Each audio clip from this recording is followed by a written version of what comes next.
السلام علیکم، کیا حال چال ہے ویور؟ ٹھیک ٹھاک ہو؟ امید ہے کہ آپ لوگ ٹھیک ٹھاک ہوں گے۔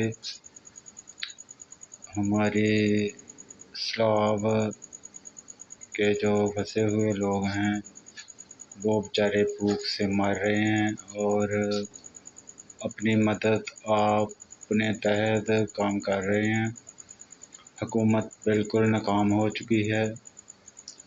جو بھی پھنسے ہوئے لوگ ہیں سیلاب زلزلہ میں، وہ جیب سے پیسے دے کر کشتی والوں کو تو پھر اپنی مدد کروا رہے ہیں، اور جن کے پاس پیسے نہیں ہیں وہ بیچارے مرنے کے لیے چھوڑ دیتے ہیں۔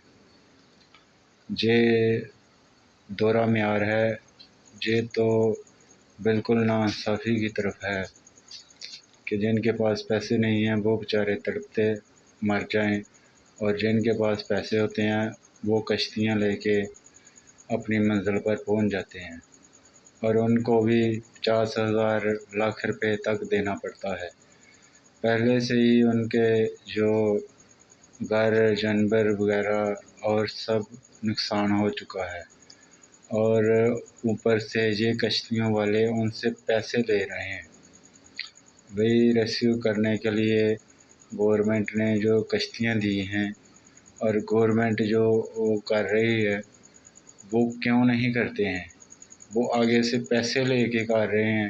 گورنمنٹ بالکل ناکام ہو چکی ہے اس کام میں، اس لیے کہ کیوں پیسے لے رہے ہیں؟ جن لوگوں کے پاس پیسے نہیں ہیں وہ بیچارے کیسے پیسے دیں گے؟ کس سے دیں گے؟ وہ مرنے کے لیے چھوڑ دیں گے؟ ادھر لوگ خود ڈرموں کے اوپر بیٹھ کر آ رہے ہیں اور وہ ڈرم ڈوب رہے ہیں۔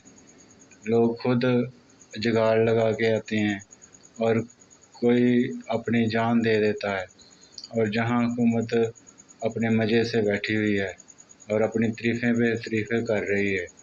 کمال ہے یار، انسانیت دم توڑ چکی ہے پاکستان میں۔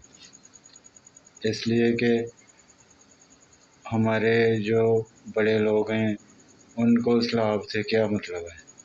یہ تو غریب عوام ہی مر رہی ہے نا، جو بیچارے زمینیں جانور سب کچھ بہہ گیا، اور اس کے باوجود بھی وہ پیسے دے کر خود کو بچانے کی کوشش کر رہے ہیں، اور پھر بھی نہیں بچ پا رہے ہیں۔